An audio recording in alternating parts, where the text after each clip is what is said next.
Assalamualaikum warahmatullahi wabarakatuh. Pecinta jalan cerita, apa kabarnya? Semoga selalu sehat ya. Perkenalkan, saya Yani, emak-emak pengacara alias pengangguran banyak acara, yang habis resign kerja memilih membahas jalan cerita film. Tanpa banyak basa-basi busuk, langsung saja ke jalan ceritanya. Berjudul The Concubine, yang diperankan oleh Choi Yo Jong, yang disutradarai oleh Kim Dae Seung. Yap, tentu saja dari namanya sudah ketahuan film ini berasal dari negeri ginseng Korea Selatan.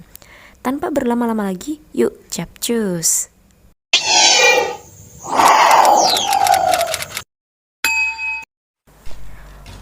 Berlatar belakang zaman sejarah era Joseon, terdapat beberapa pengawal yang sedang berburu bersama pangeran, yang kemudian dilanjutkan dengan makan bersama hasil buruan tersebut.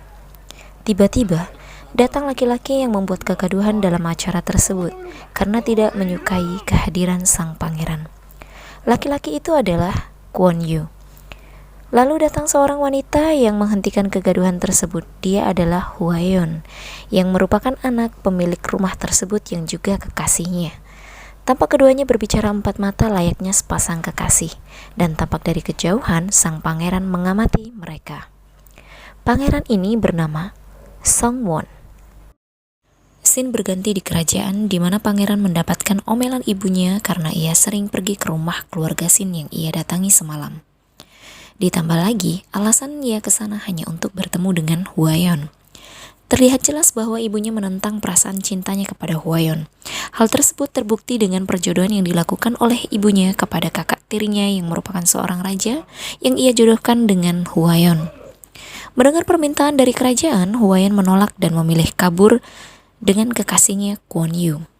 Dalam pelariannya diisi dengan adegan membajak sawah. Di sini kita sensor ya. Misi kabur mereka digagalkan oleh ayah Hwaeon karena ayahnya menyetujui perjodohannya dengan sang raja. Ayahnya murka dan akan membunuh Kwon Yu. Dengan berlinang air mata, Hwaeon memohon kepada ayahnya untuk tidak membunuh Kwon Yu. Sebagai gantinya, ia mau dijodohkan kepada raja. Hwaeon dipaksa naik kereta dan meninggalkan Kwon Yu beserta ayahnya. 5 tahun kemudian, terlihat Pangeran Sungwon menghampiri kakak tirinya yang menikahi Hwaeon. Dan terlihat keduanya memiliki seorang putra. Namun sayang, kesehatan sang raja terus memburuk dan tidak ada tabib yang bisa menyembuhkannya. Saat berbicara empat mata, Pangeran Sungwon masih mencuri perhatian Hwaeon dengan memberikannya hadiah tusuk konde. Kesehatan sang raja semakin menurun dan akhirnya meninggal dunia tanpa sempat menyebutkan pewaris tahta kerajaan. Usut punya usut, ternyata raja dibunuh dan diracuni oleh Ibu Suri yang juga ibunya Sungwon, yang bekerja sama dengan cem-cemannya Menteri Yoon Jung-ho. Ini orangnya. Setelah membunuh raja, keduanya berencana menyingkirkan Hwaeon sehingga harta raja bisa sepenuhnya jatuh ke tangan Ibu Suri.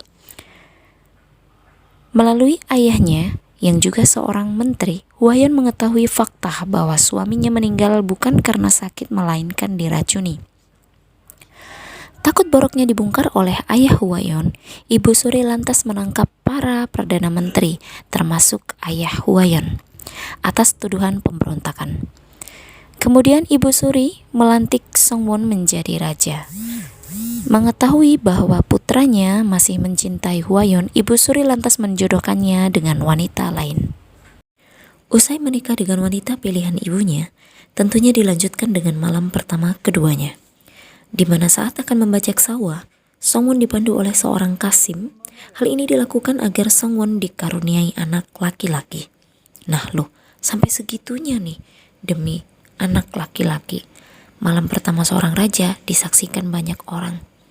Duh, gak habis pikir deh. Suatu hari, Hwaeon mencari juru masak yang mempunyai bukti pembunuhan atas suaminya. Hwaeon diberitahukan oleh juru masak yang lain mengenai fakta bahwa ada jalan rahasia yang hanya diketahui oleh Ibu Suri dan juga timnya, di mana tempat tersebut digunakan untuk menangkap banyak orang, termasuk juru masak yang akan dicarinya. Juru masak tersebut mengaku sebelum raja sakit, beliau sempat diajak makan siang oleh Ibu Suri di kediamannya. Suatu ketika, Hwayeon dipanggil oleh Sungwon. Betapa terkejutnya ia melihat Kwon Yu berseragam kasin. Keesokan harinya, Hwayeon menemui Kwon Yu. Namun sayang, ia berada di pihak Ibu Suri.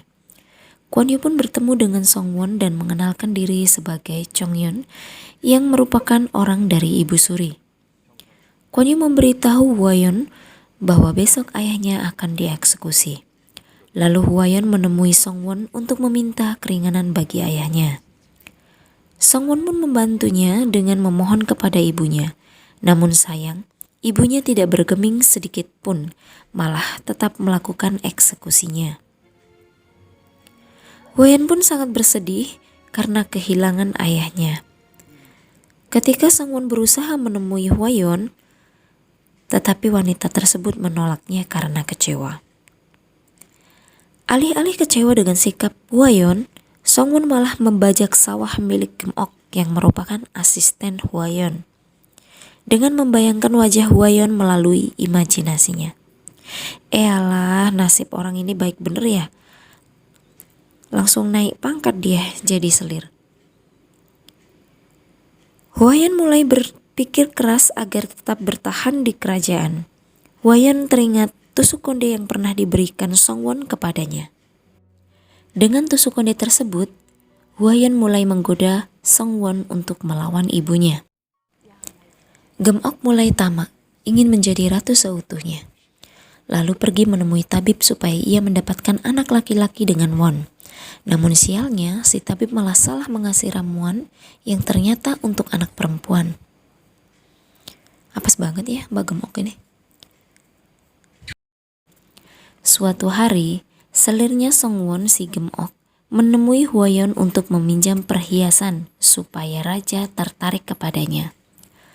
Tak terduga ia memilih tusuk konde pemberian Sungwon. Bu Suri marah kepada Sungwon karena tidak datang saat jadwal pembajakan sawah pada permaisuri pilihan ibunya. Bukannya menurut, ia malah memilih sawah Geum-ok untuk dibajak. Belum mulai membajak, Won dikagetkan dengan tusuk konde yang dipakainya. Lantas Won pun murka. Sontak Won pun bergegas menemui Yeon.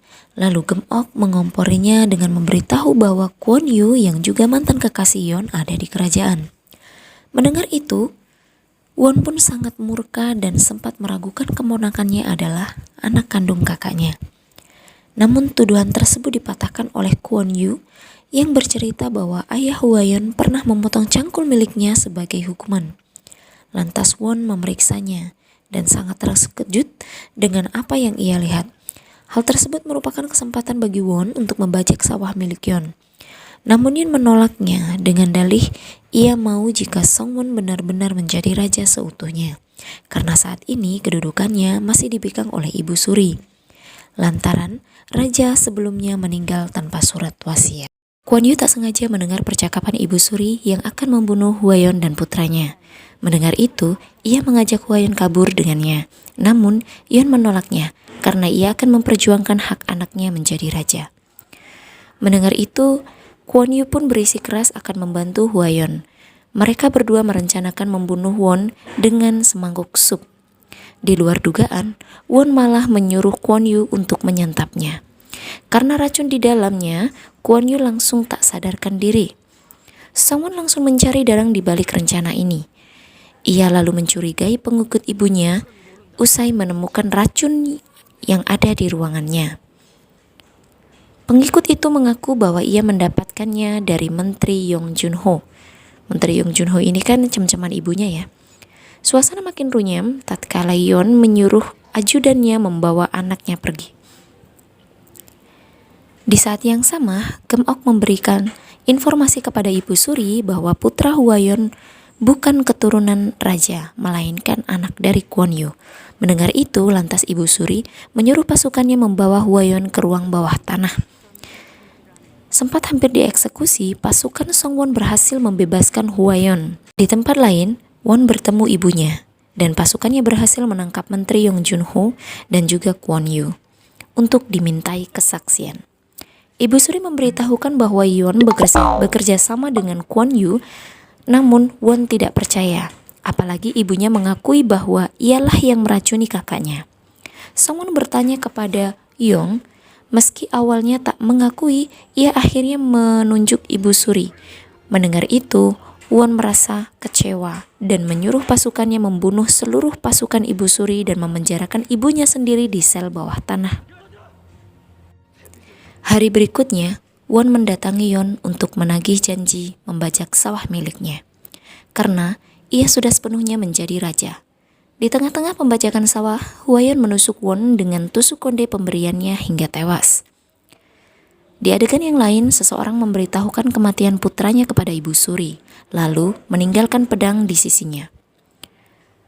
Sementara Hwayon sedang bergembira yang melihat anaknya naik tahta. Namun tiba-tiba, pintu tertutup dan pada saat melihatnya, film pun berakhir. Pesan yang dapat kita ambil dari film ini adalah, balas dendam tidak akan menyelesaikan masalah, melainkan menambah masalah. Cukup sekian untuk jalan cerita kali ini. Pastikan kalian subscribe ya, biar nggak ketinggalan jalan cerita selanjutnya. Saya akhiri. Assalamualaikum warahmatullahi wabarakatuh.